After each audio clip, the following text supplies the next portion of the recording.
Baiklah. Assalamualaikum warahmatullahi wabarakatuh. Waalaikumsalam warahmatullahi wabarakatuh. Alhamdulillah wa syukurillah wassalatu wassalamu ala rasulillah wala hawla wala quwata illa billah amma ba'd. Rabbi shrah li sadri wa yassir li amri wahlul 'uqdatam min lisani yafqahu qawli. Alhamdulillah, puji syukur kehadirat Allah Taala saja kita panjatkan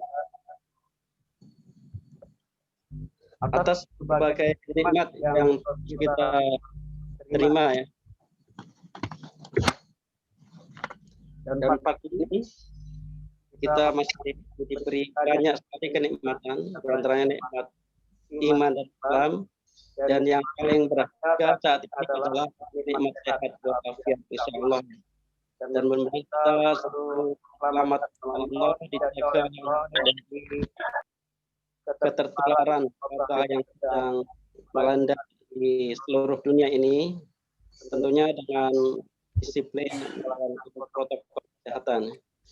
Para partisipan jamaah hadirin rahimakumullah, hari ini kita akan menyimak kajian tentang fikih al-awlah atau fikih prioritas ya, bagian 2. Jumat lalu kita sudah menyimak bagian pertama. Hari ini insya Allah lanjutannya ya. Semoga tidak ada halangan di tengah kajian kita dan bisa kita ikuti hingga akhir. Baiklah, kita awali sama-sama membaca basmalah. Bismillahirrahmanirrahim. Kita serahkan langsung kepada Bunda Taufik Ibrahimi, falyatafadhal mashkura. 6. A'udzu billahi minasyaitonir rajim. Bismillah, alhamdulillah, assalatu ala rasulillah. Assalamualaikum warahmatullahi wabarakatuh.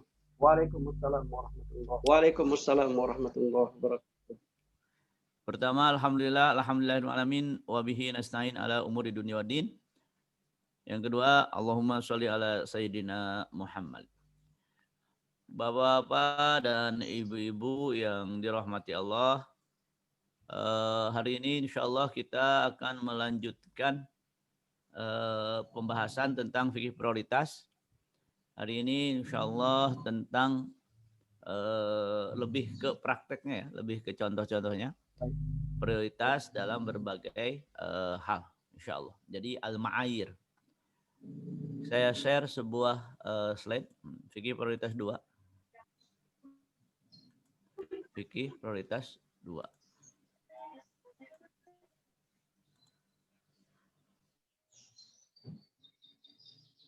Maaf Ustaz, ke mute. 6. Fikih prioritas yang kedua. Sebagaimana yang diketahui di pertemuan pertama, memang umat ini kehilangan prioritas.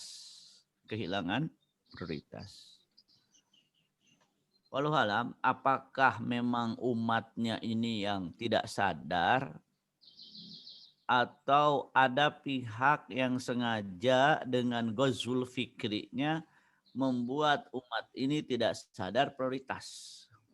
Yang jelas ada realita di tengah masyarakat kita tidak punya prioritas. Memang kalau kita mengatakan bahwa itu hasil dari ghazwu al-fikri, berarti memang ini lebih bahaya lagi karena memang ada kesengajaan. Ada pihak yang membiayai agar umat ini tidak paham Islam gitu. Disebut al-ghazwu al-fikri. Al-ghazwu al-fikri. Tidak sampai pemahaman Islam yang semestinya gitu. Nah, maka berat sekali menjelaskan pemahaman Islam di tengah adanya ghazwul fikri. Di antaranya fikih prioritas. Hadirin rahimakumullah. standar prioritas atau ma'ayir fi fiqh aulawiyat. Standarnya. Pertama, memprioritaskan ilmu atau al-fahmu daripada amal, daripada praktik. Kenapa? Ya yang namanya sebuah amal, sebuah program atau apapun namanya aktivitas akan dilandasi al-fahmu dulu. Akan dilandasi al-fahmu dulu. Bahaya kalau seandainya al-fahmunya bermasalah. Mari kita lihat kenapa ilmu didahulukan. Allah Subhanahu berfirman, "Afanman kana ala bayyinatin min rabbih." Maka apakah orang-orang yang berpegang pada keterangan yang datang dari Tuhannya sama dengan orang yang menjadikan mereka memandang baik perbuatan yang buruk dan mengikuti hawa nafsunya? Afaman kana ala bayyinatin min rabbih. Ala bayyinatin min rabbih. Kaman zuyyina lahu su'u amalihi. Rahimakumullah. Siapa yang melakukan zayyana lahu a'malahu? Setan. Jadi, ya kalau kita sederhanakan, apa sih perseteruan di muka bumi? Hak batil. Apa sih perseteruan di muka bumi? Ad-da'wah ilallah atau ad-da'wah ila syaitan? Ad-da'wah ila nar atau ad-da'wah ila al-jannah. Namun ala bayyinatin min rabbihi, satu pihak. Yang kedua, batil tapi setan menghiasi kebatilan dianggap sebuah kebenaran. Kaman zuyyina lahu su'u amalihi. Kalau amal yang buruk sudah ada setan menggoda di situ, amal buruk menjadi baik. Maka sering saya ditanya, Ustadz kan zaman sekarang bingung. Kita dulu sih gampang membedakan. Ada Abu Jahal, ada Rasulullah, gampang membedakan. Salah. Dulu itu sulit juga membedakan. Kenapa kok kita bisa membedakan? Karena kita hidup setelah zaman itu. Apakah ketika kita kalau seandainya kita hidup di zaman Abu Jahal, kita bersama Abu Jahal atau bersama Rasulullah? Belum tentu. Kenapa? Lah kan udah jelas batil. Sudah jelas itu karena kita hidup setelah zamannya. Jadi sama sebetulnya. Ayat ini tidak khusus untuk mereka yang hidup setelah zaman Abu Jahal saja. Ayat ini juga ketika zaman Abu Jahal berlaku. Yaitu apa? Ala bayyinatin min rabbihi. Mana yang ala bayyinatin min rabbihi, mana yang zuyyina lahu su'u amalihi. Apa yang membedakan? Al-fahmu. Al-fahmu.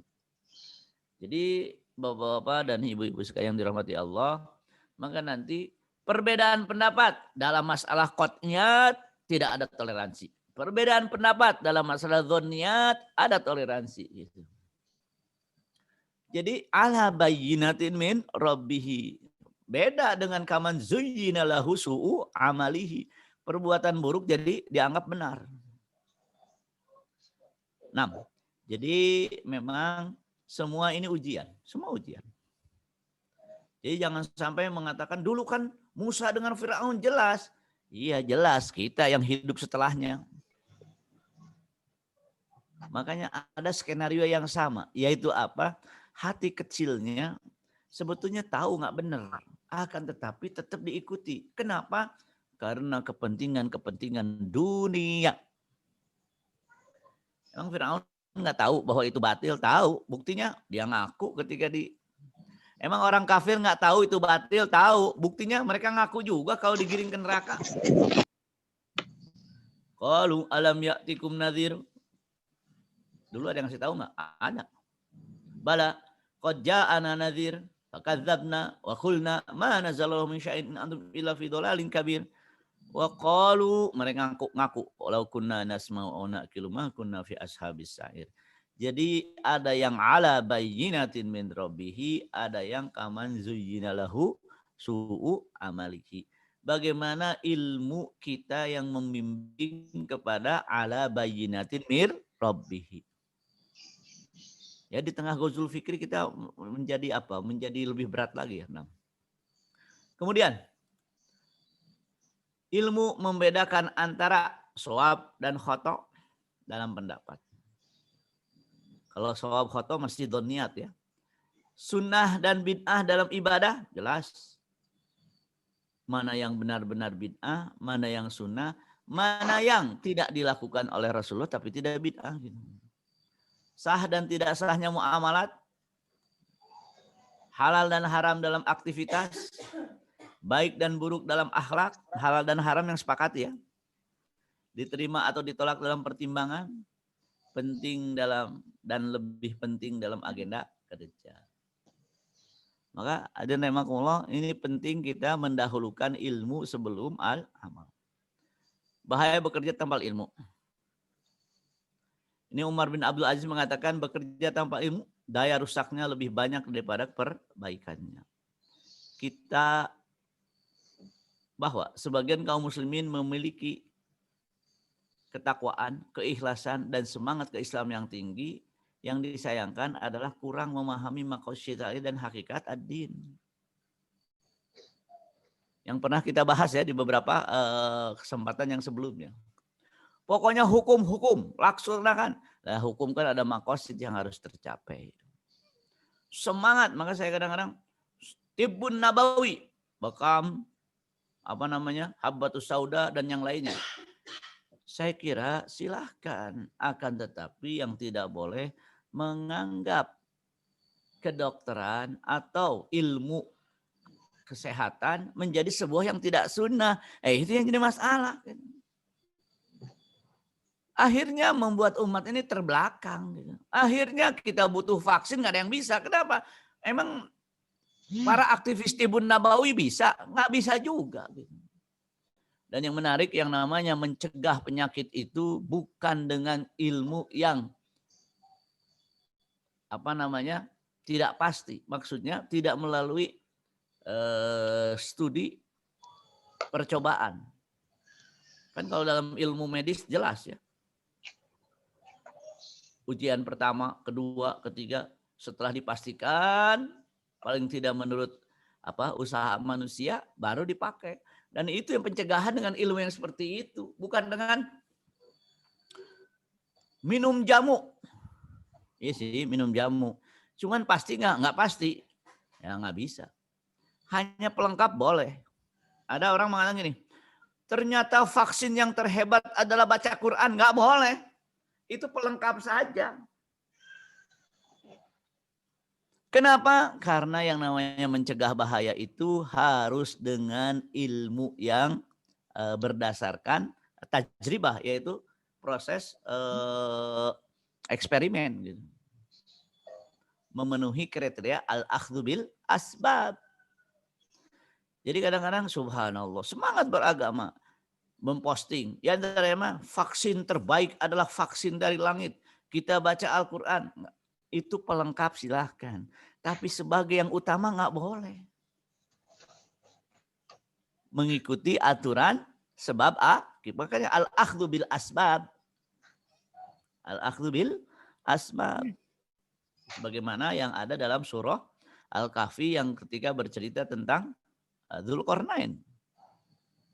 Nah, jadi harus pakai ilmu.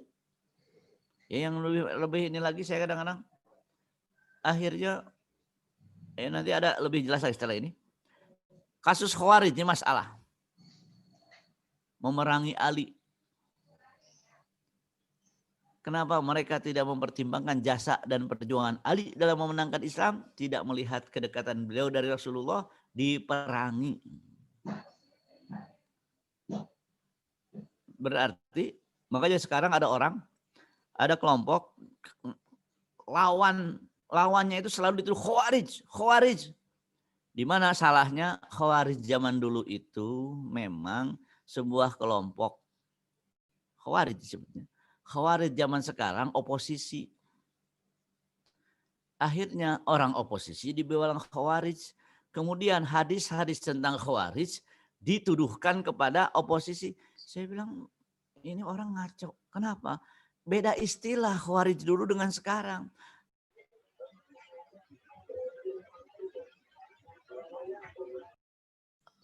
Mute lagi.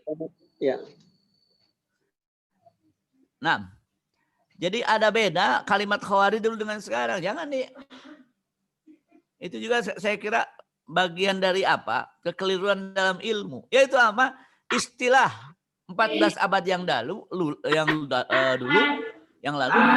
disamakan dengan istilah zaman sekarang. Khawarij zaman sekarang orang yang menentang pemerintah. Oposisi kan sah zaman sekarang.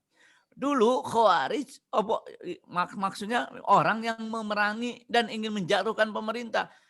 Disamakan ya, beda istilah. Beda istilah. Nah, makanya kata ketika mengalami perubahan tidak bisa kata tersebut disamakan maknanya. Nah, bahaya ilmu, bahaya tidak berilmu. Ini ada hadis panjang. Rasulullah bersabda, akan ada di akhir zaman sekelompok orang umurnya muda-muda. Saya tidak menyinggung sebuah kelompok, tapi memang cirinya mirip. Wawasannya sempit, berbicara dengan perkataan sebaik-baiknya manusia. Hadis Rasulullah berbicara. Mereka keluar dari Islam sebagaimana anak panah keluar dari busurnya. Iman mereka hanya sampai tenggorokan saja. Taroki. Jadi taroki itu ini, tulang yang di sini nih, sampai ke bawah. Taroki. Kalau kalian menemukan mereka, ini memang bahaya. Mereka adalah Khawarij. Maksudnya Khawarij, mereka yang pemahamannya tidak tepat. Tapi melakukan kegiatan-kegiatan yang memang membahayakan umat. Al-Khawarij dulu ada. Nah, coba bayangkan, para pendemo dibilang Khawarij. Ini orang salah. Kenapa Khawarij itu beda istilah dulu dengan sekarang? Dalam istilah politik Khawarij zaman sekarang itu diantaranya dia oposisi. Diantaranya mereka yang tidak setuju dengan pemerintah. Bukan demo, tidak ada menggulingkan pemerintah. Nah, akhirnya demo haram karena ingin menggulingkan pemerintah. Nggak ada menggulingkan pemerintah. Nah, berbuat tanpa ilmu bagaikan berjalan di luar jalan. Bekerja tanpa ilmu lebih banyak merusaknya, kata Hasan al-Basri. Merusaknya itu lebih banyak. Menurut siapa? Hasan al-Basri. Kemudian di Rahimahullah, saya singkat. Nah, ini juga faham yang menjadi tujuan. Ini yang menjadi masalah. Faham yang menjadi tujuan. Falaula nafaru min kulli firqatin minhum ta'ifah liyatafaqahu, bukan menghafal. Liyatafaqahu fiddin wa liyunziru qaumahu idza raja'u ilaihim la'allahum yahdharun. Faham yang menjadi tujuan. Menghafal Quran sangat baik dan itu fenomena sangat baik sekali. Tapi lanjutkan, karena yang jadi tujuan itu faham. Man yuridillahu bihi khairan yufaqihu fiddin. Bukan menjadikan mereka hafal, bukan.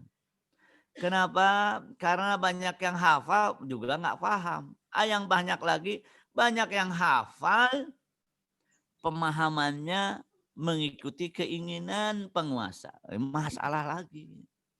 Yufaqihu fiddin.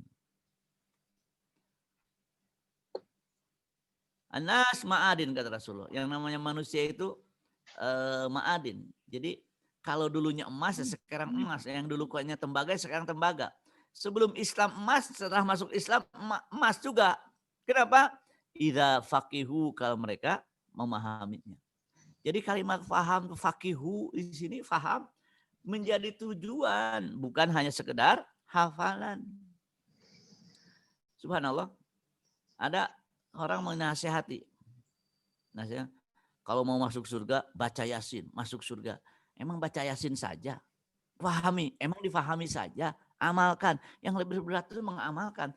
Ahlul Quran itu bukan menghafal. Ahlul Quran itu menghafal, memahami, mengamalkan. Karena Quran dilombakan juara. Kalau Quran diamalkan bisa jadi penjara gitu. Kenapa? Karena orang yang tidak beriman tidak ingin Al-Quran diamalkan. Kalau Al-Quran diamalkan mereka bubar dong akidahnya. Jadi mana ahlul Quran? Sekarang jadi pemahaman ahlul Quran. Ya kalau ahlul Quran hanya sekedar menghafal. Dan menghafal itu sangat baik. Kalau ahlul Quran hanya sekedar menghafal. Tanpa memahami bahkan tidak ada keinginan untuk mengamalkannya. Itu berarti membuat pemahaman yang salah di tengah masyarakat. Gitu. Maaf. Yang dimaksud hadis itu belajar baca Quran atau belajar Quran? Ada orang mau ngajarin baca Quran, pakai hadis man ta'allamal Quran, itu baru satu langkah. Baru satu langkah. Ya permasalahannya di Masjidil Haram ada orang hafal Quran, tapi dia merekomendasikan normalisasi hubungan dengan Israel dan merugikan bangsa Palestina. Itu namanya hafal. Pemahamannya ya masalahnya pemahamannya ditekan penguasa. Jadi di sini idza faqihu bukan hanya sekedar hafal. Ini juga 3 golongan penerima ilmu. Fakana minha naqiyah qabilat alma fantabat fa'ambatat al-kala wal usba al-katsir. Jadi ada tanah, penerima itu bagaikan tanah pertama airnya diserap, kemudian bermanfaat untuk orang lain, kemudian tumbuh di tanah tersebut. Ini yang terbaik. Yang kedua, wa kanat minha ajadib amsakat alma fanafa Allah biha annas fasharibu wasaqu wazara'u.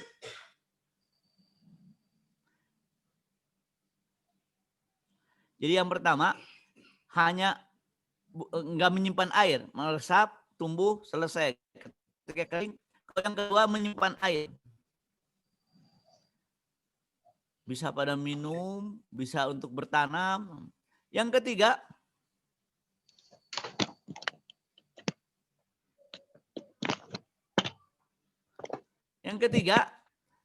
tidak bisa menyimpan air, tidak bisa menyerap air, airnya pergi, setelah itu tetap gersang. Ini perumpamaan yang ketiga ini ternyata apa? Banyak juga ya. Maka faham adalah tujuan. Pertama faham, yang kedua hanya hafal saja. Yang ketiga tidak faham, tidak hafal. Dalam hadis ini. Bagaimana? Ya yang lebih baik yang hafal dan faham kan. Tapi kalau tidak bisa, ya saya kira tidak boleh berhenti di hafal. Hafal itu satu langkah dan itu sangat baik. Lanjutkan lagi, lanjutkan lagi. Maka saya kadang-kadang tidak punya prioritas kita. Di antaranya lebih senang belajar bahasa Inggris daripada belajar bahasa Arab. Kenapa? Nggak punya prioritas. Padahal bahasa Quran itu harus difahami dengan bahasa Arab. Jadi kalau gerakan Quran bukan sekadar menghafal, memahami. Sudah memahami apa? Menamalkan. Nah, jadi memang ada apa namanya yang harus kita perbaiki dalam hal masalah memahami. Nah. Andre Makno, selanjutnya memprioritaskan pendapat yang mudah daripada pendapat yang sulit. Nah ini juga subhanallah. Saya sering mengajar, Ustadz jangan memudah-mudahkan. Yang memudah-mudahkan itu sudah pasti haram jadi halal. Memudah-mudahkan. Kalau yang prinsip mudah itu terjadi beda pendapat. Ini halal, ini haram. Ambil yang halal. Kenapa? Basyiru wala tunafiru. Yassiru wala tu'assiru. Kan Rasul mengatakan, ya kalau dua pendapat halal haram, dua-duanya punya dalil, kemudian kita ambil yang mudah, namanya at-taisir. Kalau pasti haram, kemudian dihalalkan, itu mengharamkan atau memudah-mudahkan. Maka jangan sampai mengatakan bahwa mengharamkan lebih baik daripada membolehkan salah. Haramkan lebih bertauhid daripada yang membolehkan salah. bukan memudah-mudahkan. Maka mengharamkan yang halal sama dosanya dengan mengharamkan yang halal, menghalalkan yang haram. Kapan? Kalau sudah pasti halal diharamkan, ya itu bisa sampai derajat kufur itu. Sudah pasti boleh diharamkan, sama dosanya.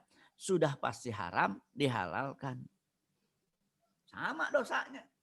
Maka yang lebih kuat itu boleh dulu. Ad-dinu yusrun, al-aslu fil muamalat al-ibahah, bahkan al-aslu fil asya al-ibahah. Maka dalam hal ini dahulukan mudah. Maksudnya kalau terdapat dua pendapat yang boleh tidak boleh, sama-sama punya dalilnya. Seperti kredit emas, seperti jual beli emas tidak cash. Ini halal, ini haram. Ambil yang halal, sudah. Yassiru wala tu'assiru. Bukan memudah-mudahkan, tapi manhaj al-taysir, mudah. Di antara karakter manhaj taysir adalah apa? Berpikir jangan sampai, jangan-jangan boleh, maka jarang mengharamkan. Jadi memprioritaskan pendapat yang mudah daripada pendapat yang sulit. Kondisi umat sudah seperti ini, diajak kepada yang lebih sulit, nggak mungkin. Nah, kemudian selanjutnya lihat, keras beragama pada akhirnya akan membuat dia meninggalkan agama. Inna dina yusrun, agama itu mudah. Walan yushadda ad-dina ahadun illa ghalabah. Fashaddidu wa qaribu wa abshiru. Maksudnya nggak saklek loh. Menggunakan kesempatan beribadah ketika semangat dan mudah melakukannya. Wasta'inu bil ghadwati war rauhah wa syai'in minad al-daljah. Jadi kalau lagi semangat maksudkan.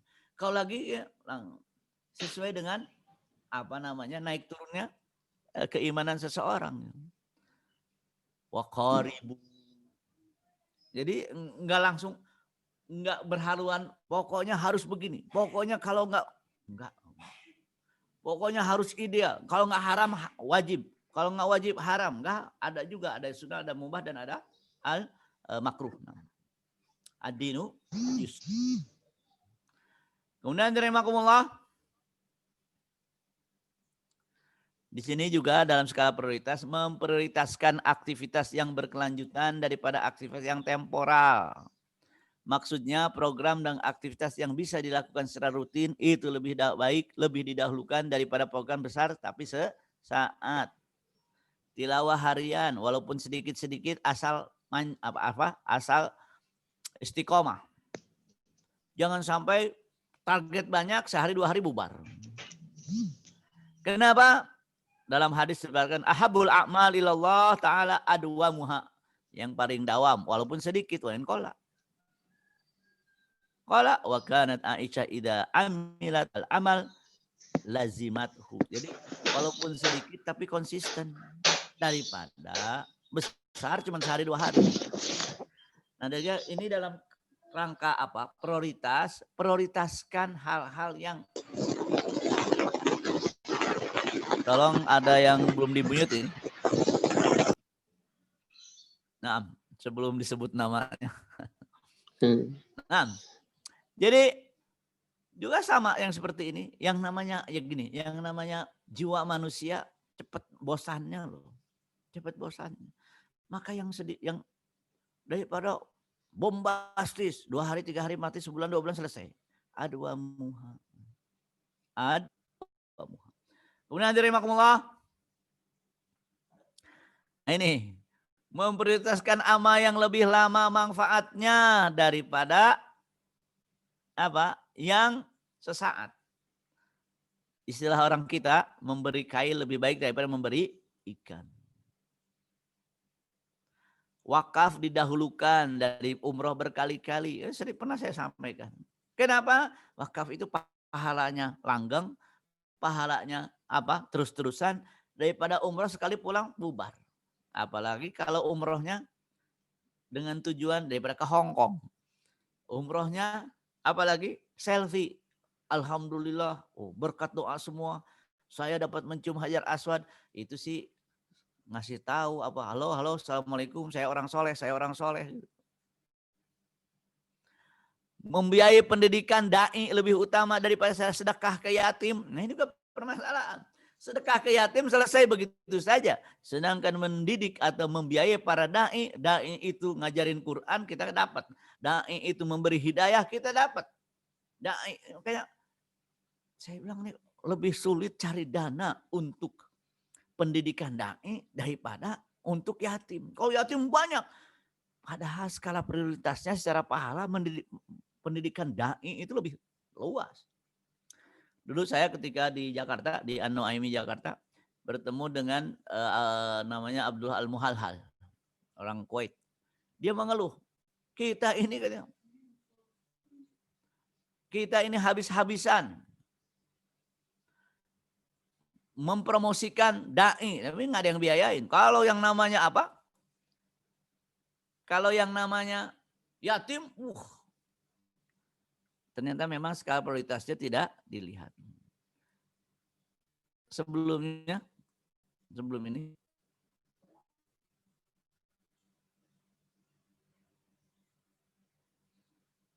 sebentar.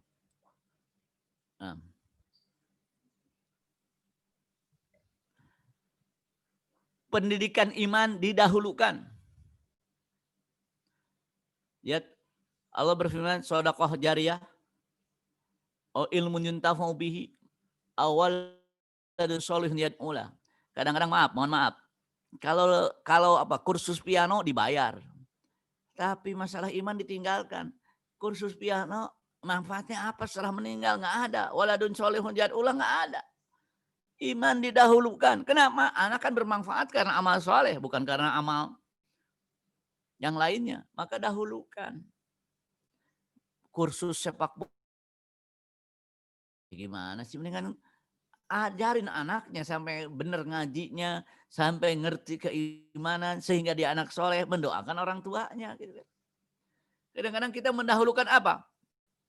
Mendahulukan yang bersifat dunia daripada yang bersifat akhirat. Maka dalam hadis ini, wakaf didahulukan. Ilmu yuntafa'u bihi didahulukan. Kalau kita yang tidak berilmu, ya gampang. Biayai orang yang belajar ilmu. Yang ketiga, awaladin sholihun yad'ulah. Awaladin sholihin yad'ulah. Ajarkan keimanan agar anak kita bermanfaat bagi kita setelah apa? Kalaupun mereka jadi dokter yang beriman, dokternya jadi berpahala. Kalau mereka jadi apa? Jadi ahli komputer yang beriman sehingga manfaatnya bagi orang tuanya juga. Gitu. Dengan iman itu segala yang dunia menjadi akhirat semua itu. Nah, memprioritaskan aktivitas hati daripada aktivitas fisik. Ini saya ingin menjelaskan lebih jauh ini. Ada aktivitas hati, ada aktivitas fisik. Amal qalbi dan amal al-jawarih. Apa itu aktivitas hati? Nah gini. Misalkan disebutkan aktivitas hati lebih didahulukan. Seperti apa? Ikhlas. Orang ikhlas itu dalam hati. Nggak bisa diukur.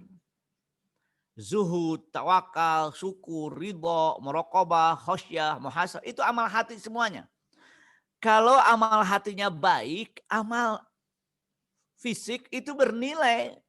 Kalau amal hatinya buruk, amal fisik tidak bernilai. Katakanlah ikhlas. Lihat masalah ikhlas. Dahulukan. Dia beramal, bersedekah. Ikhlas. Tidak marah ketika tidak dipuji.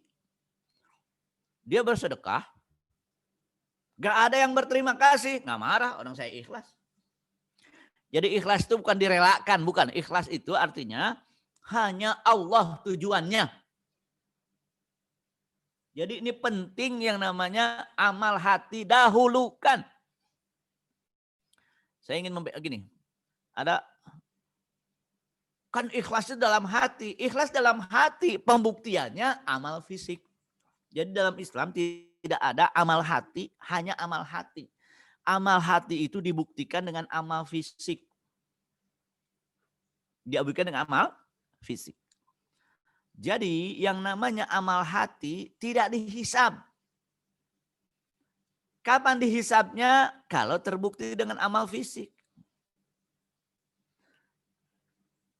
Sahabat menangis ketika memahami ayat bahwa amal hati dihisab. Wa in tubdu ma fi anfusikum aw tukhfuhu yuhasibkum bihillah. Wa in tubdu, kalian amal tubdu ma fi aw tukhfuhu, atau kalian sembunyikan apa yang dalam hati, dua-duanya dihisab. Sahabat nangis. Rasulullah, kalau hati kita dihisab rusak kita ini, enggak ada yang ke surga. Fayaghfir lima yasha wa yu'adzibu may yasha. Jadi Rasulullah waktu itu melihat ini sahabat kenapa pada sedih? Kenapa kalian pada sedih? Rasulullah, ayat ini hati kami dihisab. Berarti kata Rasulullah, yaghfir lima yasha wa yu'adzibu may yasha. Nah, amal hati ini hanya ada dalam hati. Akan tetapi kalau amal hati baik, amal fisik bernilai akhirat. Bersedekah hanya merasa menunjukkan bahwa dia punya uang, nggak dapat. Harus pakai ikhlas. Zuhud itu kan amal hati. Bagaimana ketika dalam ketika beraktivitas fisik diwarnai zuhud. Bagaimana zuhud itu? Dia memiliki sesuatu, akan tetapi yang dimilikinya itu tidak. Jadi jangan sampai gini, saya emang enggak. Ya, zuhud itu setelah dimiliki. Kalau sebelum dimiliki bukan zuhud. Setelah dimiliki, kemudian dia rajin bersedekah, itu zuhud. Tapi zuhud itu amal hati. Kapan diwujudkannya? Ketika bersedekah. Tawakal, gitu juga. Tawakal itu amal hati. Kapan ada tawakal? Ya setelah beraktivitas. Jadi setelah berusaha, kemudian selesai usahanya, sisinya tinggal tawakal. Nggak ada tawakal tidak tanpa usaha. Syukur juga gitu. Syukur amal hati. Bagaimana dibuktikannya? Hatinya tersenyum, mulutnya tersenyum. Ketika Ketika dalam keadaan bukan syukur ya. Ya gini. Syukur itu 3 kan? Hatinya ini dari Allah. Mulutnya alhamdulillah. Itu belum syukur. Satu lagi, buktikan dengan amal. Kalau sehat, syukurnya amal hati. Amal fisiknya ketika sehat, ibadah rajin. Syukur amal hati. Ketika dapat rizki, bersedekah. Bersedekah itu syukur amal hati. Gitu. Maka yang dibangun ini adalah amal hatinya dulu sebelum amal fisik. Karena kalau amal hatinya baik, amal fisiknya jadi baik. Gitu. Kita hadisnya sama-sama hafal ya. Ala fa inna fil jasadi mudghah fa idza saluhat saluhal jasadu kullu. Kalau hatinya benar, amal fisiknya benar juga. Kalau niatnya benar, amal fisiknya benar gitu.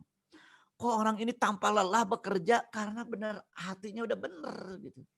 Maka yang didahulukan adalah memperbaiki amal hati, bukan hanya sekedar amal fisik. Jadi sekali lagi, yang namanya ridho itu amal hati. Kapan dihisab? Kalau ketika terjadi sesuatu dia ridho gitu. Bagaimana? Misalkan gini, marah. Jangan marah. Gimana mau marah? Orang marah amal hati. Maksudnya jangan dirubah menjadi sebuah amal fisik. Gitu. Khosyah, takut sama Allah. Tapi nggak takut melakukan haram, nggak khosyah. Khosyah itu baru amal hati. Muhasabah itu baru amal hati. Kapan baru dinilai khosyah tidak khosyahnya? Fisik. Takwa itu amal hati. Kapan dinilai takwanya? Fisik. Ketika dia tambah taat, ketika dia tambah takut dengan haram, namanya takwa. Jangan sampai blunder. At-taqwa hahuna, takwa dalam hati. Takwa itu dibuktikan dengan amal. Takwa dibuktikan dengan amal. Maka kebiasaan memperbaiki program akhlak seseorang. Akhlak itu nilai. Ketika dilakukan namanya suluk, namanya tingkah laku. Jadi akhlak itu nilainya. Ketika dilakukan budi pekerti, kalau nggak salah budi pekerti ya. Jadi kalau dalam bahasa Arab akhlak itu nilai dalam hati. Tadi ridho, syukur itu akhlak. Kemudian ketika diamalkan namanya suluk kalau bahasa Arab. Seluruh akhlak amal hati. Maka perbaiki amal hati, muhasabah.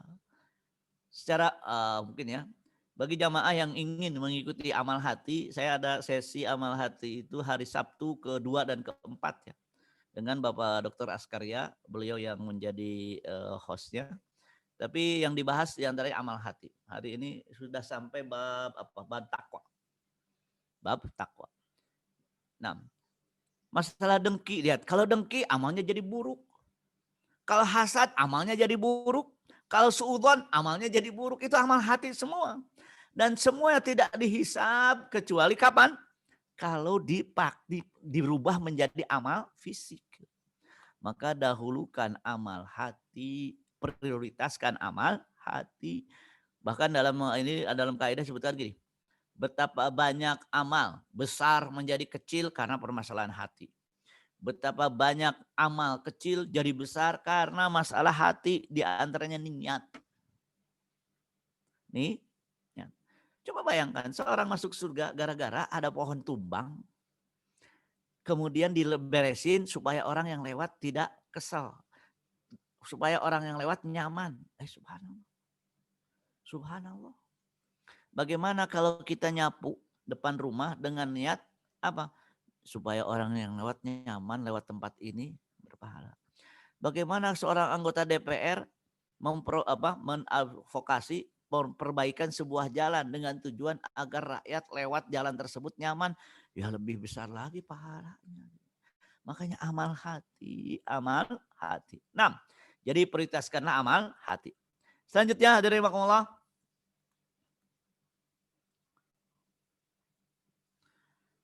Dahulukan perkara yang usul, yang prinsip di atas yang furu. Apa yang usul?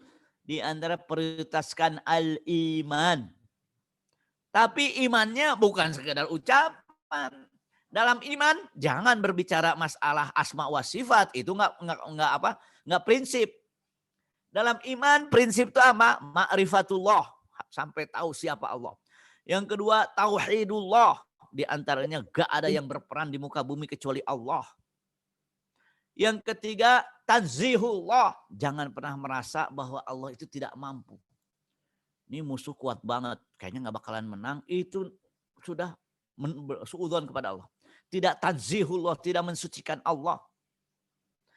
Jadi dalam masalah iman. Jangan sibuk asma wa sifat. Itu kan beda pendapat. Dan beda pendapat itu terjadi dalam bab akidah. Jangan sampai saya sangat menyayangkan. Kemarin Syekh Ali Jabir meninggal. Sebagian orang, kenapa kalian begitu bersedih? Syekh Ali Jabir meninggal. Bukankah dia sesat dalam akidahnya? Bukankah dia tidak manhaj salaf? Ya Allah. Hanya sekedar perbedaan pendapat di mana? Dalam permasalahan asma wa sifat. Itu tidak membuat orang menjadi kafir gara-gara beda asma wa sifat. Itu masalah furu, bukan masalah usul. Apa usul?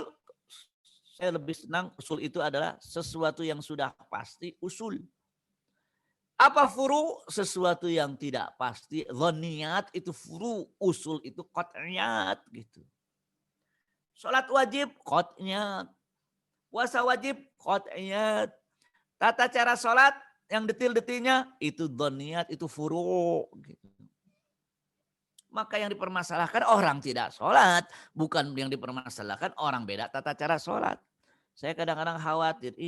Saya ketika membaca ketika membaca di Facebook ada orang begini. Saya ini orang beriman atau provokator gitu. Saya merasa ini orang provokator gitu. Karena pernah di Libya, imam masjid ditangkap ternyata Mossad. Imam masjid di Libya punya jamaah banyak, ditangkap Mossad. Mossad kan agen Israel. Kenapa? Karena kalau keterlaluan begitu kita jadi curiga siapa ini orang gitu. Ketika temannya, rahimahullah, Syekh Ali Jabir, kenapa kamu berdoa rahmat kepada Ali Jabir? Bukankah dia? Saya bilang, ini orang, Masya Allah, ini orang provokator atau siapa? Gitu. Kembali, iman yang benar akan membuahkan amal soleh. Maka kita bina usulnya iman yang benar. Kenapa iman yang benar tidak sekedar ucapan? Lihat, la ilaha illallah yabtaghi bidzalika wajhallah, pasti Allah akan haramkan neraka. Kenapa? Karena iman yang benar beramal soleh.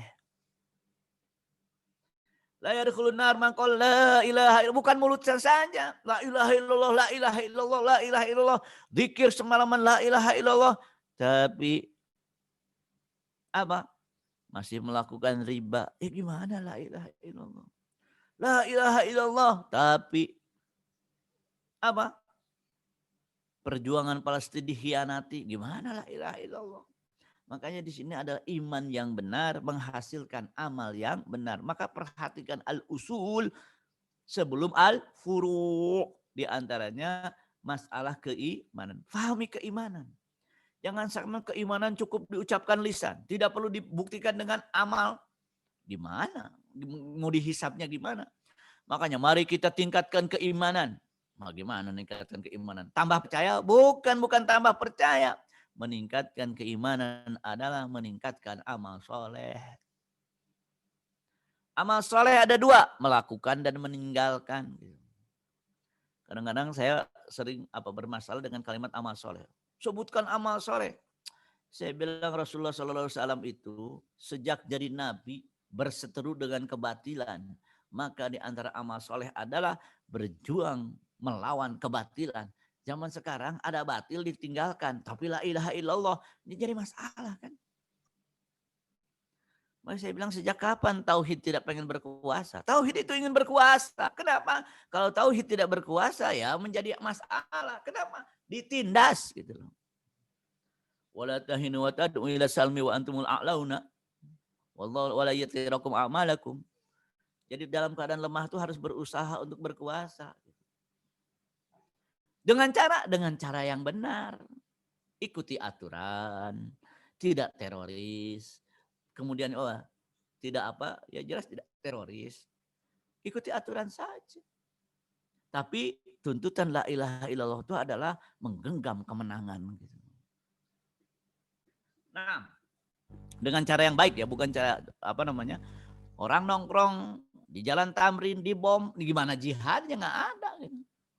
Nggak begitu saya kira. Nah, kemudian rahimakumullah, memprioritaskan perkara yang fardu dari perkara yang sunnah.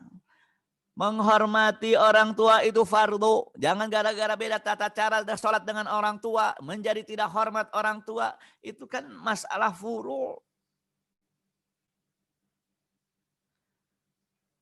Nah, ini sunnah silahkan. Ada yang fardu. Ada yang fardu. Ini sudah Rasul silahkan. Tapi dahulukan yang fardu. Haji didahulukan daripada umroh. Ini ada biaya.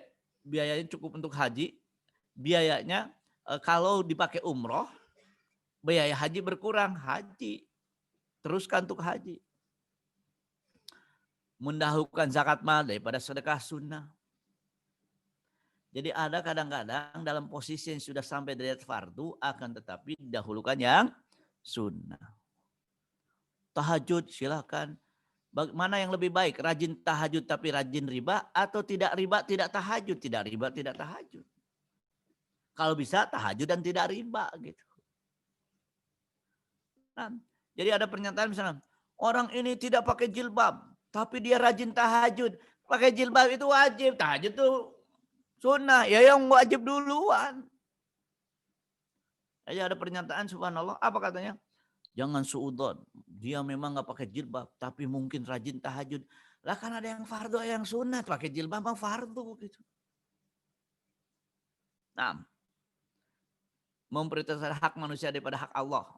Gini, hak manusia, kita dalam fikih itu hak manusia adalah hak Allah.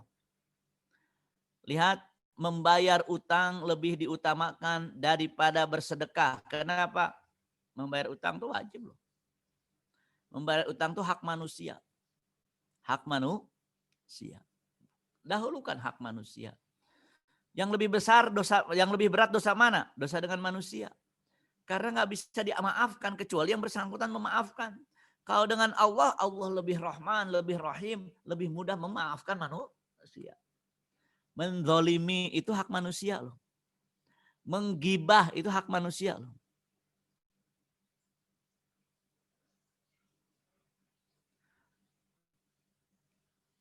Jadi dahulukan hak manusia daripada hak Allah semata. Ada dalam usul fikih dibagi, ada hak hukukullah, hukukul ibad. Hukukullah dalam hal ini apa? Hak yang berkenaan, makanya ibadah yang berefek sosial biasanya lebih tinggi nilainya di sisi Allah karena berkenaan dengan hak manusia.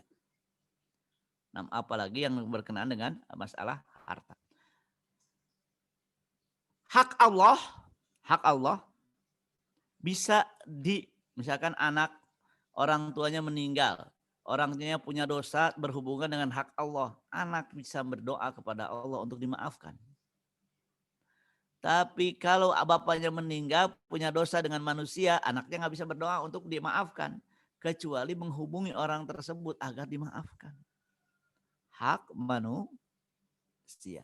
Nah, kemudian aja rahimakumullah memberitakan sedikit masalah ini. Hak Allah, hak manusia. Ada orang ini terkenal rajin tahajud, kemudian rajin menyakiti tetangga, kata Rasulullah di neraka. Karena menyakiti tetangga hak manusia. Tapi sholatnya biasa saja, nggak pernah menyakiti tetangga, di surga, kata Rasulullah. Dahulukan hak manusia. Kemudian juga memperintahkan mengubah individu daripada yang mengubah institusi. Ini memang menjadi skala prioritas. Pertama individu dulu. Setelah itu baru keluarga. Setelah itu baru masyarakat. Diutamakan. Akan tapi jangan sampai begini.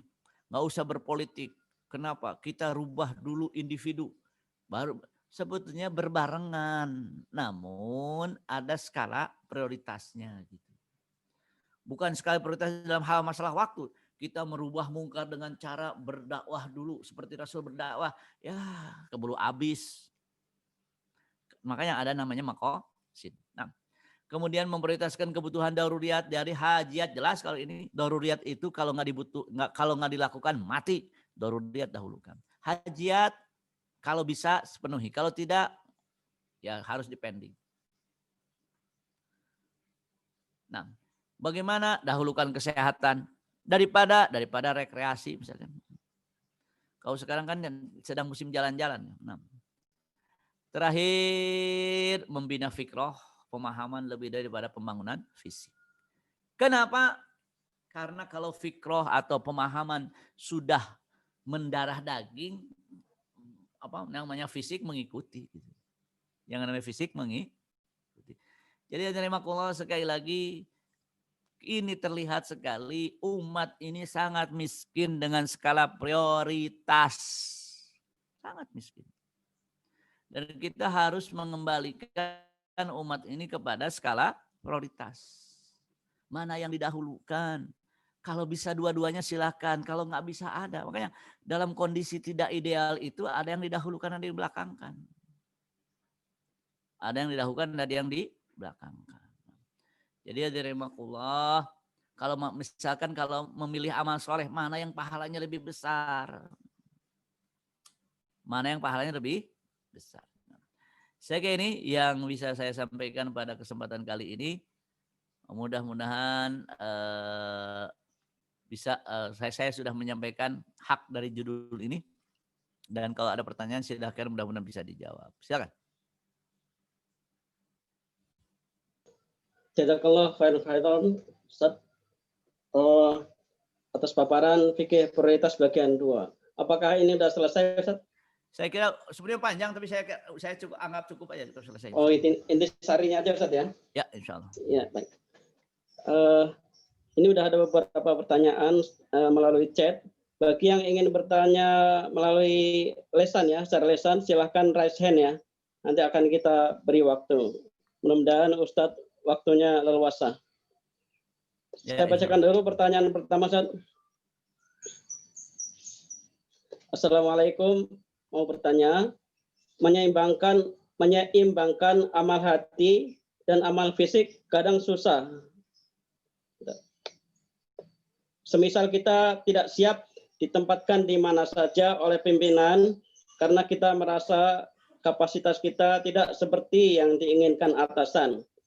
Sudah ada kejadian yang tidak diinginkan sehingga kita menolak. Namun atasan merasa kita mampu. Bagaimana menyikapi dengan benar, Ustaz? Sebetulnya gini, ada kalimat ada optimisme ya. Itu amal hati kan. Idza soluhal jasaduk kullu. Saya pernah mengalami hal yang sama. Tapi waktu itu saya berpikir kalau hati kita baik, kita akan menghasilkan yang baik. Ya bismillah. Jadi yang dibangun dari hatinya dulu. Ada niat buruk nggak? Enggak. Niat baik. Bukankah Al-Quran hadis mengatakan kalau hatinya baik, amalnya akan baik, ya sudah mulai. Yang tidak baik adalah karena tidak mau menanggung resiko. Misalkan bekerja lebih serius, lebih mengurangi waktu istirahatnya. Nah ini masalah. Makanya ketika amal hati, hamasah itu ada dalam hati, fisik kita capek mengikutinya. Ketika amal hati sudah benar, sudah baik, ketika pemahaman sudah baik, apa yang terjadi? Fisik capek mengikutinya. Karena keinginan. Keinginan yang baik itu membuat kita apa? Fisik kita yang capek mengikutinya. Bagaimana kita menata amal hati itu tadi?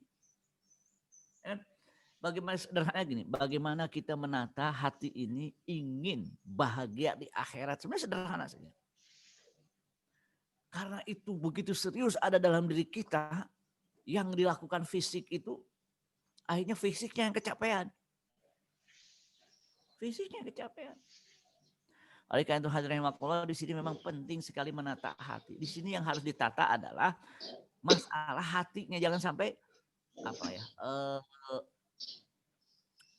merasa ya, tidak optimis gitu, pesimis.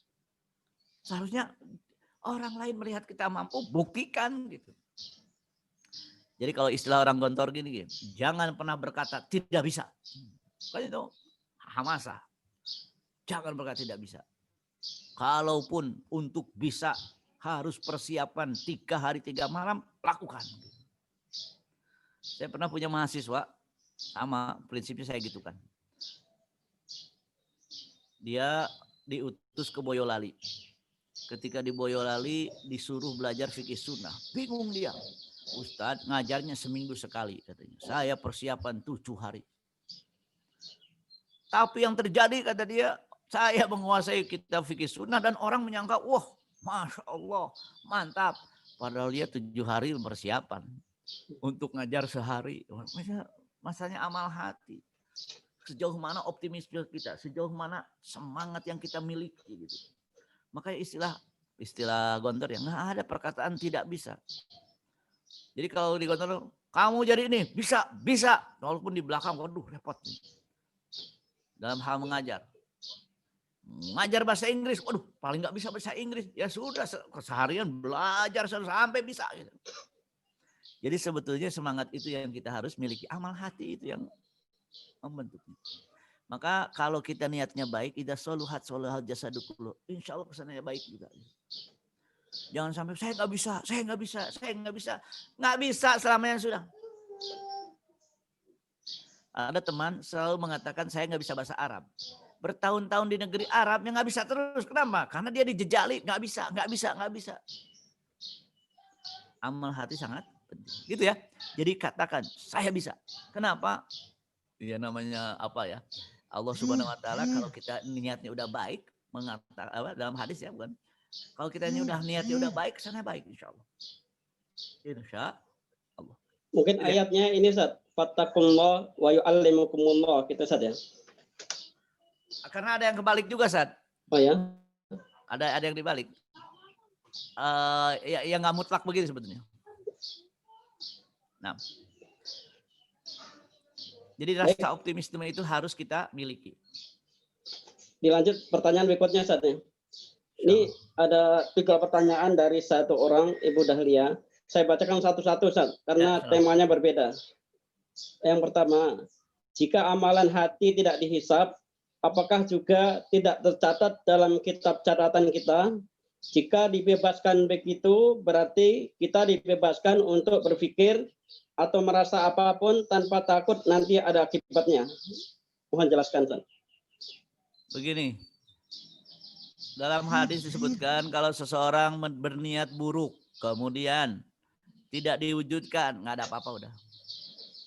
Tapi rahmat Allah, kalau seorang berniat baik, kemudian terhalang niat tersebut karena situasi yang tidak di bawah kendali dia, maka sudah dicatat amal soleh.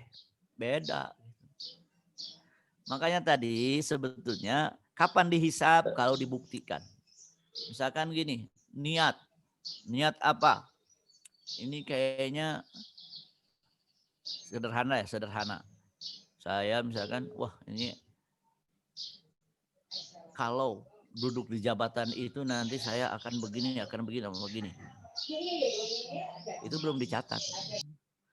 Tapi ketika duduk di jabatan itu dan dilakukan, nah itu baru dicatat. Tapi kalau amal soleh, nanti malam saya niat tahajud. Kemudian karena kecapean ketiduran sampai subuh. Itu sudah dicatat. Kan amal hati. Jadi rahmat Allah itu yang baik sudah dicatat duluan. Walaupun tidak terlaksana. Tapi misalkan cuma niat doang. Nggak ada niat melakukan. Ya nggak dicatat. Nggak dicatat. Nggak dicatat. Jadi niat, betul-betul niat. Kalau ada kesempatan tidak terwujud karena dia sakit, misalkan saya niat apa puasa hari Senin, ternyata Seninnya sakit, dapat pahala sudah. Seperti yang kemarin di di Ramadan tahun lalu ya, sudah niat Ramadan begini, ternyata COVID, nggak ada ke masjid, ya kan niatnya udah dapat. Nah, jadi niat buruk itu tidak dicatat kecuali dibuktikan. Nah, selanjutnya gini. Jangan sampai kayak orang munafik. La ilaha illallah tapi tidak dibuktikan dengan amal soleh. Ya, nggak boleh. Nggak dicatat la ilaha illallahnya. Kalau seandainya tidak disebutkan. Tidak. Gini, Abu Thalib yakin betul Muhammad itu Rasulullah. Tapi tidak diucapkan. Itu kan jadi masalah. Jadi yang dihisab itu nih. Jadi masalahnya amal perbuatan diantaranya mulut. Maka orang sholat tidak bisa dikatakan sholat kalau mulutnya diem, mingkem. Gak sholat. Tapi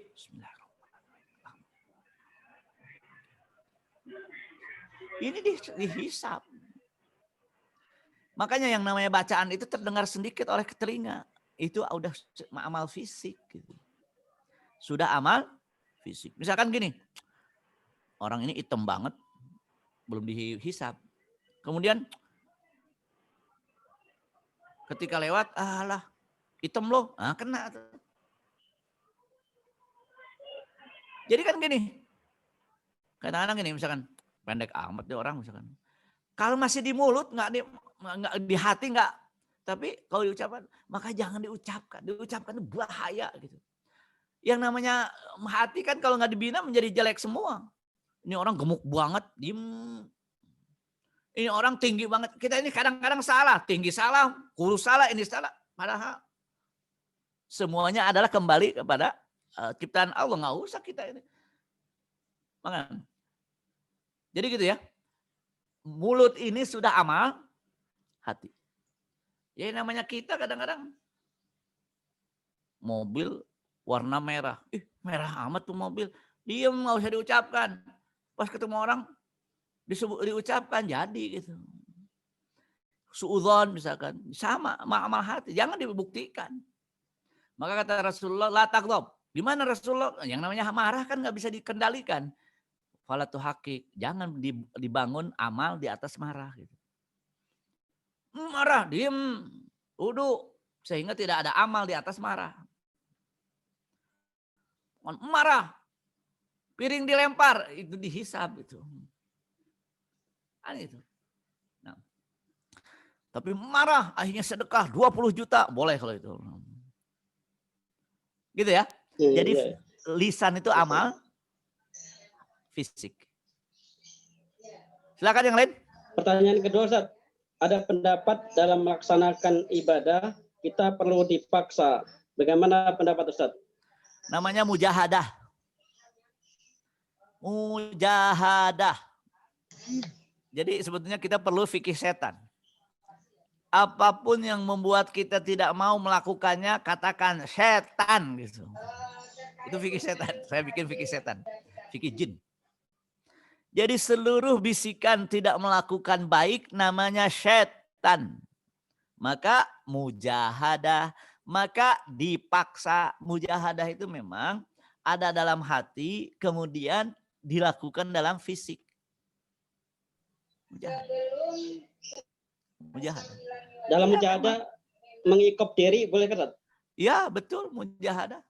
Ada seorang mengatakan 20 tahun saya memaksa diri untuk bertahajud. 20 tahun kemudian saya kecanduan tahajud. Ya kalau udah kecanduan nggak bisa nyaman kalau nggak sholat. Itu yang diinginkan.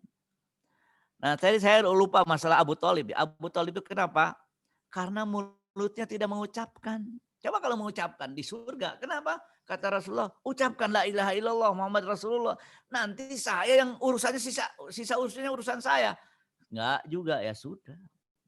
Jadi lisan menjadi amal fisik. Amal fisik yang menjadi penentu. Makanya ijab qabul, kenapa ada ijab qabul? Untuk menunjukkan ridho. Ridho kan nggak bisa diketahui. Hehe, senyum dua-duanya. Nggak sah pernikahan walau senyum keduanya. Hadiahnya hebat. Mobil semua dihadiahkan. Nggak sah. Kapan sah? Mulut. Zawajtuka, qabiltu zawaja, selesai. Maka ada ijab dan qabul dengan mulut. Gitu ya, insya Allah. Ustaz, mengikop diri dengan melakukan, mewajibkan amalan sunnah ya, itu kepada namanya kita. Takwa. Jadi nggak merubah sesuatu yang asalnya sunnah menjadi wajib. Gini. Ya. Bedakan antara fatwa dan takwa. Kalau fatwa, hukum tahajud sunnah. Tapi dia mengatakan saya akan mewajibkan diri saya tahajud. Itu takwa. Misalkan gini. Sebuah makanan halal. Tapi saya tidak mau memakannya karena khawatir membuat ngantuk dan tidak khusyuk sholat. Boleh. Itu takwa namanya. Jadi bedakan antara fatwa dan takwa. Berikutnya saja. Mana yang lebih prioritas, bersedekah kepada saudara dekat atau bersedekah melalui amal zakat dengan harapan infaknya lebih besar? Dengan harapan infaknya lebih besar. Gimana maksudnya nih? Ya jelas. Dampaknya mungkin. Yang jelas skala prioritasnya kepada saudara kita. Saudara kita dulu, lebih didahulukan. Makanya kalau punya uang zakat, lihat saudara kita yang berhak zakat nggak didahulukan. Prioritasnya begitu memang. Sedekah saudara kita dulu. Dampaknya lebih luas ya berarti kan dibagi-bagi saja. Kalau tidak ada prioritaskan saudara kita. Karena itu kan menjadi apa? Ada nilai silaturahminya. Tidak hanya sekedar sedekah. Memang dalam fikih zakat didahulukan saudara kita. Dalam hadis disebutkan. Nah, gitu ya, insyaallah. Ustaz, prioritas mana antara orang tua yang ingin anak-anaknya tidak berjauhan dengan keinginan merantau dengan kemanfaatan lebih besar seperti kata-kata makan tidak makan asal kumpul atau nanti itu dilihat maslahatnya. Dilihat maslahah. Ini mirip gini. Bagaimana orang tua rindu di kampung ingin ketemu, tapi sedang COVID, mana yang didahulukan? Melanggar protokol kesehatan COVID atau tidak mengunjungi orang tua, itu mirip. Mirip lagi pertanyaan begini. mana yang didahulukan pulang kampung ketika asrul awakhir karena orang tua rindu, atau terus apa atau beribadah di asrul awakhir gitu. Jadi ketika saya mengatakan nggak usah mudik, kenapa? Sayang sekali waktu 10 hari terakhir Ramadan. Ustaz, masalahnya orang tua kita rindu di kampung ya. Kalau begitu mudiknya setelah Lebaran. Jadi begini, di sini ada lihat maslahat yang lebih besar mana. Nanti misalkan udah kalau begitu memutuskan mudik dengan tujuan membahagiakan orang tua. Sampai di sana jangan lupa Ramadan belum berakhir gitu. Jadi memang silahkan dilihat maslahat yang lebih besar yang mana. Namun amal hati nanti menentukan. Kenapa? Inamal a'malu binniyat. Saya ingin birrul walidain. Nah, sekarang bagaimana tinggal jauh atau dekat? Lihat maslahatnya.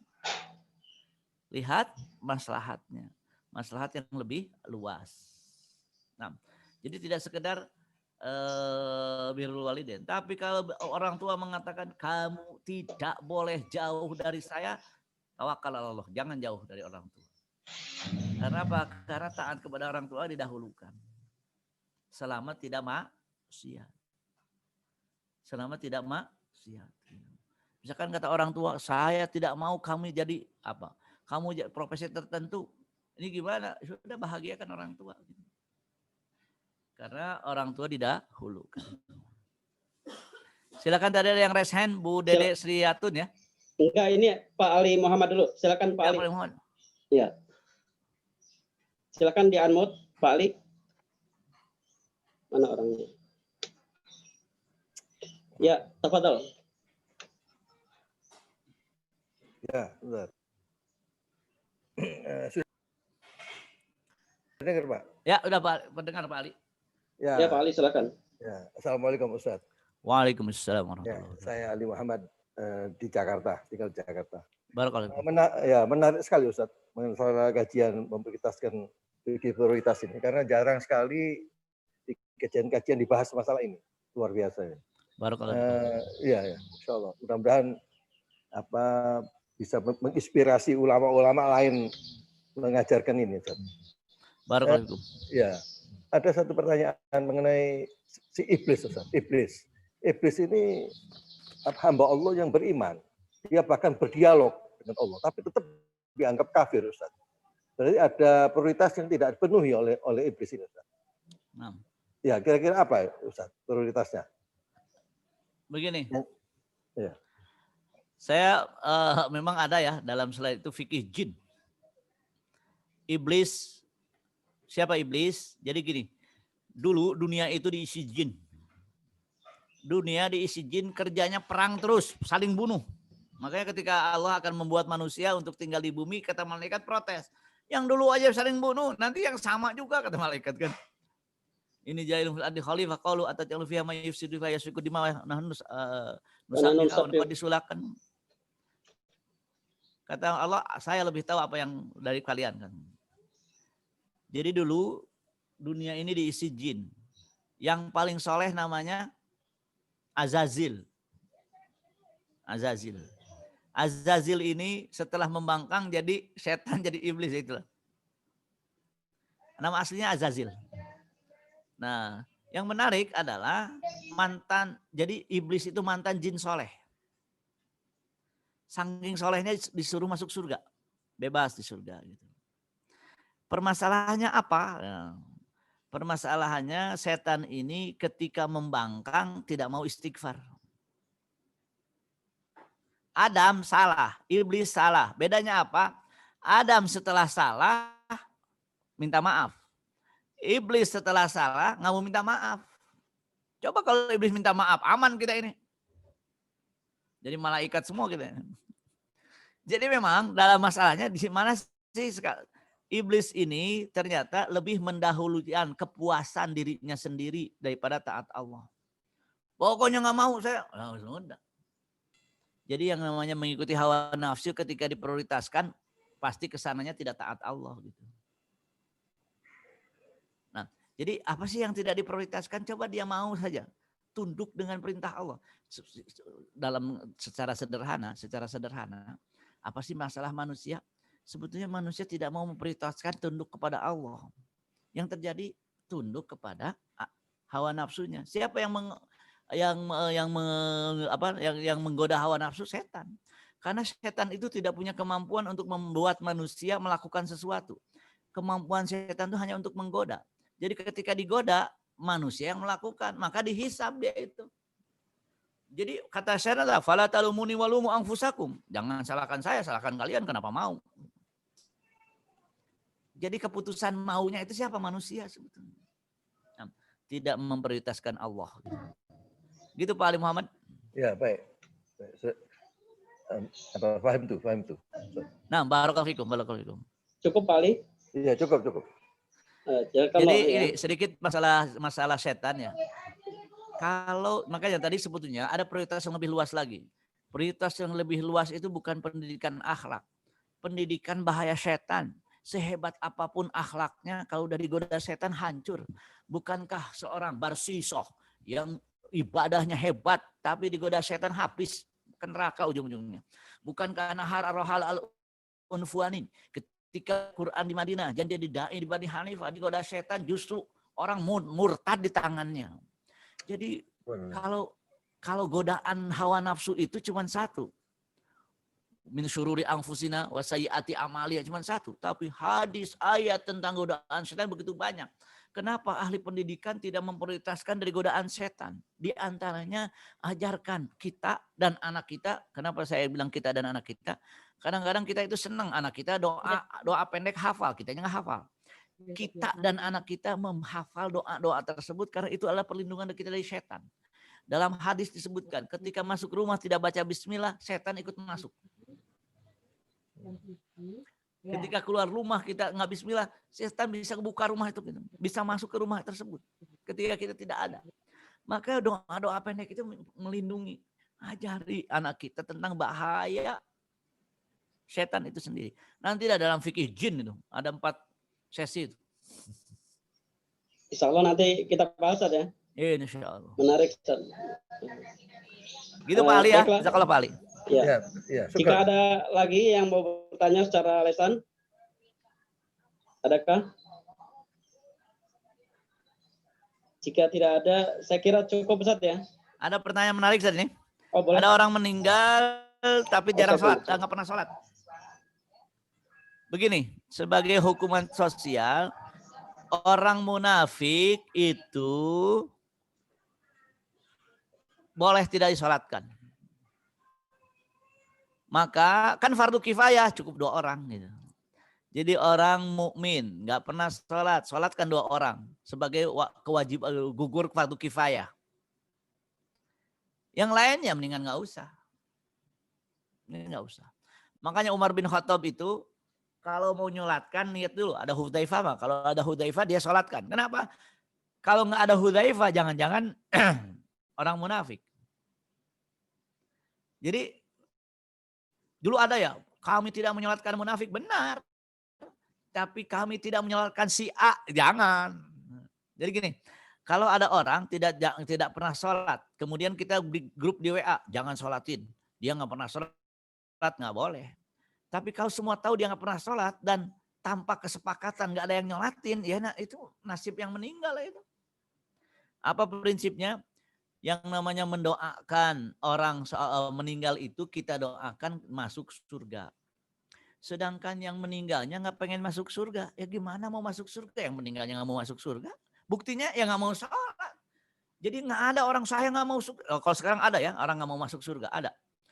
Tapi misalnya jarang orang mengatakan saya nggak mau masuk surga. Tapi yang ada dia nggak mau sholat. Nggak mau sholatnya itu pengumuman sudah nggak mau masuk surga. Ketika meninggal ya nggak usah, orang dia aja nggak pengen. Cukup fardu kifayah saja 2 orang. Tapi yang tidak boleh janjian juga. Oh kita nggak usah nyolatin, nggak boleh. Nah sekarang kan grup WA, besok grup BIP. Gitu. Nah, karena sekarang kita sedang berusaha hijrah dari WhatsApp ya. Nah. Silakan. Saya kira ini ya. Ya, mudah-mudahan ini tidak ada lagi Ustaz. Nah. Dan bandwidth Ustadz dibilang sudah low Ustadz. Oh gitu? Iya. Oh ya, kan saya pakai Droid Cam ya. Pekan depan temanya sudah fikih ma'alat Ustaz ya? Fikih ma'alat ya, kalau memang bisa insya Allah fikih ma'alat. Jadi prediksi ke depan. Kalau fikih prioritas sudah selesai ya, dianggap selesai ya. Iya. Okay. Ada tinggal fikih ma'alat dengan fikih tanzil. Fikih ma'alat dengan fikih tanzil ya. Fikih tanzil juga penting karena kadang-kadang gini, menurut Al-Qur'annya jelas tapi dalam menilainya bagaimana gitu. Amal soleh jelas, tapi apa itu amal soleh? Yang masalahnya situ. Jangan sampai amal soleh terbatas. Amal soleh ya, misalkan amal soleh cuman hal-hal yang fardu, yang arkanul iman yang 5 saja. Padahal amal soleh luas juga. Nah, ini nanti ada fikih tanzil yang sebelumnya mungkin fikih ma'alat, prediksi ke depan. Ma'al tuh apa yang akan terjadi. Kalau begini nanti gimana? Kalau begini nanti gimana? Kan gitu. Insya Allah. Baiklah, itulah tema-tema fikih yang sedang kita bahas ya, seri Manhajiyatul Ittihad. Ada beberapa tema yang sudah kita dapatkan ya, dan kita berkomitmen untuk memberikan sertifikat bagi para partisipan peserta yang mengikutinya secara rutin, baik lewat Zoom maupun dengan YouTube dengan mengisi absen. Jadi insya Allah nanti ada sertifikat. Bagi yang ketinggalan bisa menyusul dengan mengikutinya di rekaman YouTube ya. Fadhalnya. Ustaz, sebagai penutup silakan closing statement dan doa Ustaz. Fadhal. Bapak-bapak dan ibu-ibu sekalian yang dirahmati Allah, kondisi kita jadi fikih wakil kita menunjukkan harus ada prioritas. Kalau semua bisa dilakukan silakan, tapi kita ada fikih prioritas. Ada yang didahulukan, ada yang dibelakangkan. Memang kondisinya adalah gini. Sadar tidak sadar kita dalam kondisi dikuasai oleh orang tidak beriman. Yang berkuasa itu Donald Trump, Xi Jinping. Yang menguasai peradaban yang tidak beriman. Peradaban pengumbar syahwat gitu. Kita mengharamkan, mereka melakukan gimana? Di sini perlu prioritas dalam kondisi sulit seperti ini, ada skala prioritas. Jangan sampai dalam kondisi begini pembahasannya kiamat, ngapain? Nggak prioritas. Umat lagi kayak begini mikirin kiamat gitu kan. Kiamat itu bukan mikirin kiamat, mah gak ada talah apa yang kita persiapkan untuk kiamat gitu. Jadi nggak prioritas gitu. Jangan sampai prioritasnya yang penting saya laku, yang penting subscribernya banyak, yang penting pengikutnya banyak. Bukan. Bagaimana kita menyadarkan umat untuk untuk berislam, untuk berharap, mendapatkan akhirat, mendapatkan surga, tapi dengan apa? Dengan ajaran yang benar gitu. Sekarang kan banyak bersedut, apalagi kita hidup di tengah Ghazwul Fikri yang begitu kuat gitu. Nah, oleh karena itu hadirin rahimakumullah, marilah kita berdoa kepada Allah Subhanahu wa taala. Memang kita dalam keadaan fitnah. Apa itu fitnah? Sulit dibedakan hak dan batil. Tapi mudah-mudahan Allah kuatkan iman kita sehingga kita tetap dalam mengikuti yang al-haq. Nah, alhamdulillahirabbil alamin, hamdan yuwafi ni'amahu wa yukafi mazidah. Ya Rabbana lakal hamdu kama yanbaghi li jalali wajhika wa 'azimi sultanik.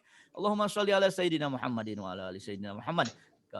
Shallaita ala sayyidina Ibrahim wa ala ali sayyidina Ibrahim bil alamin innaka Hamidum Majid. La ilaha illallah halimul karim subhana rabbil arsyil azim nas'aluka mujibati rahmatika wa azaima maghfiratika wal ghanimata min kulli birrin was salamata min kulli ismin la tada' lana dzamban illa ghafartah wa la hamman illa farajtah wa la hajatan hiya laka ridha fiha lana salah illa qadaitahu ya arhamar rahimin ya rahman ya rahim. Allahumma ya rahman ya rahim bi rahmatika nastaghis ya hayyu ya qayyum bi rahmatika nastaghis. Allahumma afrig alaina sabra, Allahumma afrig alaina sabra. Ya Allah, kuatkanlah kesabaran kami dalam memeluk agama ini. Allahumma afrig alaina sabra wa tsabbit aqdamana. Ya Allah, tetapkanlah kami dalam iman dan Islam, dalam iman dan Islam. Allah sabit aqdamana wangsurna alal qaumil kafirin. Ya Allah, menangkanlah kami di atas kaum yang kafir ya arhamar rahimin. Allahumma afrig alaina sabra wa tsabbit aqdamana wangsurna alal qaumil kafirin. Rabbana Allahumma rfa'anna al-bala, Allahumma rfa'anna corona, Allahumma rfa'anna corona, Allahumma rfa'anna corona. Ya Rahman, ya Rahim, ya Hayyu, ya Qayyum, bi rahmatika nastaghits. Rabbana atina fid dunya hasanah wa fil akhirati hasanah wa qina adzabannar. Subhana rabbika rabbil izzati amma yasifun wa salamun ala mursalin walhamdulillahi rabbil alamin. Barakallahu li wa lakum. Assalamualaikum warahmatullahi wabarakatuh. Waalaikumsalam warahmatullahi wabarakatuh. Jazakallah. Barakallahu fikum. Semoga ilmunya bisa kita amalkan dan kita sebarluaskan ke tengah masyarakat yang lain, Ustaz. Jazakallah, Ustaz. Baiklah, partisipan rahimakumullah. Amin. Jazakumullah telah bergabung di kajian fikih pada pagi hari ini. Semoga menjadi Jumat yang penuh berkah dan hikmah ya dengan kita melakukan thalabul ilmi secara daring. Kita akhiri pertemuan kita dengan membaca doa kafaratul majlis. Subhanakallahumma wa bihamdika asyhadu an la ilaha illa anta astaghfiruka wa atubu ilaik. Wallahumma fiq ila aqwamit thoriq. Wassalamualaikum warahmatullahi wabarakatuh. Waalaikumsalam warahmatullahi wabarakatuh. Jazakumullah khair. Jazakumullah khair.